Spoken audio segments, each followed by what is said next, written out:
안녕하세요. 대단히 반갑습니다. 수필 읽어주는 남자 자한형 이종수입니다. 이번 시간은 79번째 시간으로 고독이란 수필을 읽어드리도록 하겠습니다. 고독. 사람은 태어날 때부터 혼자다. 태어날 때부터 고독할 수밖에 없는 한계를 지니고 있는 것이다. 외로움에 절절하게 몸부림치면서 인생의 참된 의미를 반추할 때도 있다. 그 지독한 외로움을 극복하는 방법으로 사회를 만들고 관계를 만드는가 하면 그 속에 문화를 넣고 도덕과 규칙을 세우고 사회생활을 영위하는 것이다. 인간이 과연 사회를 떠나 혼자 살 수 있는가 하는 문제는 여러 가지로 실험되고 시도된 바 있지만 제대로 된 결과는 도출해내지 못하고 있다. 교육을 받지 않고 완전히 자연의 상태로 인간의 본래의 모습을 찾아갈 수 있을까? 아니면 그 본질에 접근할 수 있을까? 단독자라는 의미가 있고 독행도라는 것을 추구한 인물도 있긴 하다. 잠깐씩 그런 생각을 해본다. 독방에 갇혀 있으면서 인간이 사색할 수 있는 것은 과연 무엇일까? 얼마만큼 인내할 수 있고 감내할 수 있을까? 화이강의 달이라는 영화 속에서 영국군 장교는 장교를 모욕하는데 격분에 결국 독방에 갇혀 햇빛 없이 여러 날을 보내는 장면이 나오는데 인간의 본모습을 참으로 적나라하게 표출시키고 있었다고 생각합니다. 적국의 포로였지만 자신의 명예와 근기에 한 점의 오욕도 용납치 않는 그 당당한 모습에서 인간의 표정을 보는 것 같아 왠지 끌렸다. 고독이 얼마나 사람을 외롭게 하고 고통스럽게 만드는지를 보여주는 부분도 있었지만 외려 인간을 얼마나 더 강인하게 만드는지 보여주기도 했다. 몬테크리스토 백작이란 책 속에서 독방 생활을 14년 동안이나 견뎌낸 단테스라는 인물을 통해 인간의 영혼이 어떻게 강해지고 철두철미해지는가를 열심히 말해주었다. 신 앞에선 단독자라는 것으로 기록으로는 말하고 있다. 실존 철학에서의 단독자를 말하며 주체적인 인간의 삶을 이야기한다. 인간은 어떤 식으로든 고독과 완전히 유리될 수는 없다. 가장 고독한 순간이 어떤 때일까? 몇 가지 경험담을 토로해보고자 한다. 혼자라고 느낀 건 일단 고독감이 시작된다. 제법 오래된 일로 산사에 앉아 선이라는 걸 시도해본 적이 있습니다. 그것도 아주 오랜 시간에 걸쳐 진단해서 제대로 생을 반추해보는 경험입니다. 철없던 시절이었지만 나름의 고독을 느꼈고 내부 속으로 침잠에 들어갈 수 있는 시간이었다. 그 당시 나는 인간의 내면이자 존재의 근원에 대해서 심사숙고하고 고민했던 것 같다. 눈을 감으면 삼라만상에서 차단되어 버리는 형태가 그 참석이라는 것에 다 있었다. 기고만장했고 혈기왕장했던 때라 제대로 된 의미와 내포하고 있는 속내를 명확하게 파악하지는 못했다. 하지만 분명한 것은 존재 자체의 의미가 그 어떤 것보다도 우선되고 주체적이 되어야 한다는 것에 대한 확실한 인식이 있어야 했다. 또 어떤 선언된 혹은 전제된 본질을 상정하는 것이 아니고 자신이 창조하고 생산시켜가는 것이 결국 인간의 본질이라는 것을 깨닫게 되는 게 아주 중요한 인식의 전환점이었다. 다음으로 군대에 가서 보면 그곳에서 철저하고 분명하게 자신을 인식해야 하고 주체성을 분명히 해야 함을 깨닫게 된다. 그곳에서는 누구도 그 자신을 대신해 주지 않기 때문에 고통을 감내해야 한다. 모든 것을 스스로 결정해야 하고 스스로 책임도 져야 한다. 주어진 임무가 어떤 것이라도 완수해내야 한다. 숨막힐 만큼 촘촘히 돌아가는 병영생활에서 누구에게도 그 어려움을 호소할 수 없다. 대신해달라고 요구할 수는 더더욱 없다. 홀로 묵묵히 해내야 하며 극복해야만 하는 삶의 한 과정이 그곳에 있다. 고독은 두려워하지 말아야 한다. 삶의 의지를 상식해보면 그 나락에서 과연 어떻게 극복하고 헤쳐나갈 수 있을까 하고 고민부터 된다. 타락하고 일탈해 있는 상황에서 어떻게 조국할 수 있을까? 또는 초인의 힘을 빌려야 하는 걸까? 아니면 종교의 도움을 받아야 하는 걸까? 친구나 지인의 도움을 받아야 하는가? 생에 대한 절대적인 의지를 표현하는 것 중에 이런 속담도 있다. 교통밭에 굴러도 저승보다 이승이 낫다. 또는 설사 태평양의 절대 고도에 한 발만 내밀어도 나락으로 떨어지는 곳에 있다 하더라도 목숨이 붙어 있다면 살아있어야 한다. 정말 그런 상황에 살아남을 사람이 과연 몇이나 있을지 의문이긴 하다. 예전에 제목은 잘 기억나지 않지만 이런 내용의 영화를 본 기억이 난다. 그쪽 강두 같은 곳에 결혼 반지를 걸어놓고 그것을 가져오는 사람과 딸의 결혼을 허락하겠다고 하는 아버지가 있었다.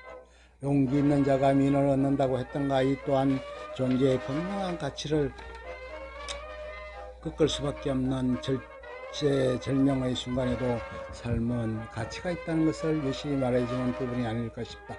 고독이 처절하게 내려앉을 때 가슴 속에 떠오르는 이가 과연 누굴까? 하나님인가? 나라마다 지닌 절대자인가? 그렇게 종교를 통한 구원을 희망하는 자도 있을 수 있다. 그런 부분에서 충분히 인간의 일에 의해 극복 가능하고 홀로 서기를 할 수 있다고도 한다. 자신의 가장 소중한 부분과의 전련을 감수하는 순간에 갖는 고통과 고독감은 인간이 초국해야 할 부분일 수도 있다. 트로이의 전쟁 이야기를 인용하자면 전쟁을 일으키기 위해서는 순풍이 불어야 하고 이를 위해서 딸의 목숨이 필요했다. 희생은 참으로 감내하기 힘든 결정이고 어려운 과제이다. 결국 딸의 목을 칼로 내리치자 드디어 순풍이 불어오기 시작한다. 참으로 고독한 결단이 필요하고 인간이 인간임을 의심케 하는 폐륜이고 반인륜적인 행위지만 어떤 지독한 승리 같은 게 묻어나는 건 왜일까? 가족이 난도질 당한 그런 끔찍한 상황에서의 승리가 과연 어떤 의미가 있고 그런 희생을 통한 대가가 인간의 욕심을 얼마만큼 충족시켜 줄 것인가가 내게는 의문이었다. 홀로 있다는 것이 곧 고독이라고 할 수 있는가 하는 문제는 얼마의 고독감을 감내할 수 있고 이를 넘어설 수 있을까가 어쩌면 더 큰 관건이지 않을까 싶었다. 홀로라고 해도 자신의 자존과 긍지를 갖고 극복해 간다면 어떤 상황에 부닥친다고 하더라도 끝없이 벗어날 수 있을 것이다. 생은 본래 고라고 했고 또한 고해라고도 했다. 고통은 반드시 수반되는 부분이다. 이를 어떻게 감내하고 바람직한 상황으로의 전환을 끌어낼 것인가 하는 문제가 남게 되는 것이다. 얼마나 인간이 고통에 민감하고 적극적인지를 잘 말해주는 예가 손에 박힌 가시가 아닐까 싶다. 아무런 상관이 없는 상황에서 가시 하나에는 별다른 의미를 갖지 못한다. 하지만 제대로 손에 박힌 채 인간에게 고통을 가할 때에는 정말 참을 수 없을 만큼 통증으로 다가와 정신을 피폐하게 만든다. 전혀 관심도 없고 무관심했던 가시가 자기 몸의 일부가 되었을 때에는 그에 비례해서 모든 신경이 그 가시 하나에 집중되고 몰두되게 되는 것이다. 어쩌면 이런 것처럼 정신적 고독이 빠져들게 되면 그것을 은근히 즐기게 되고 빠져나올 수 없게 될지도 모른다. 특히 낙엽이 지는 가을날이나 눈 내리는 겨울날에는 더욱더 고독함에 빠져들게 된다. 과연 그러면 이러한 고독감을 어느 정도 즐겨야 하고 어느 상황에서 떨쳐버려야 하는 걸까?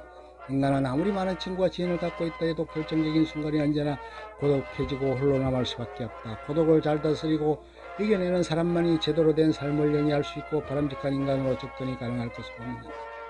치열한 삶의 현장에서 부대끼고 목표 지향적인 인간이 되다 보면 그런 상념에 빠져드는 자체가 어떤 의미에서는 사치일 것이다.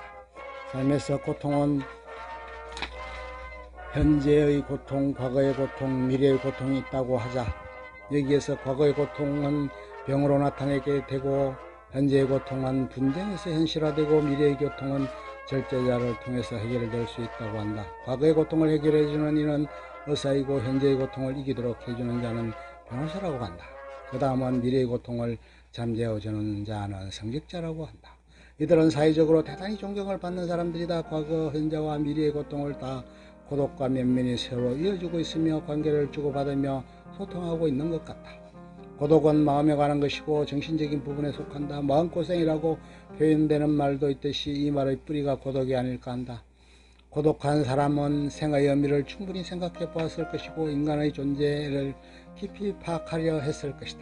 너무 고독에 빠져 지내는 것도 문제지만 그것에 지나치게 빠지지 않으려고만 하는 것도 어느 정도 자신을 가장 깊숙이 들여다볼 기회를 놓친다는 의미에서 안타까움이 남는다. 나이가 들수록 때때로 적절한 고독감을 가질 필요가 있다고 생각하는 것은 삶의 쉼표 같은 역할이리라. 조용한 산사나 명상센터 등에서 자신의 인생 주기에서 언제든 자신의 생을 반추하고 존재의 의미를 침잠해보는 것도 각박한 일상의 새로운 활력소로 작용될 수도 있을 것이다. 나른한 일상에 젖어 존재의 무기력에 얹혀있지 말고 잠깐이라도 고독의 심연에 나를 내려놓는 건 어떨까? 고독을 이겨내는 힘을 고독력이라고 한다. 요즘은 그 고독력이 노인을, 은퇴 후의 삶을 더욱 풍요롭게 하는 힘이 되는 원동력이 될 수도 있다는 이야기가 나오고 있다. 고동력을 가지고 노년의 삶, 은퇴 후의 삶을 더욱 알차고 풍요롭게 하는 것은 인생을 사는 지혜의 또 한 단면이리라. 끝. 좋으면 좋아요, 구독 눌러주세요. 감사합니다.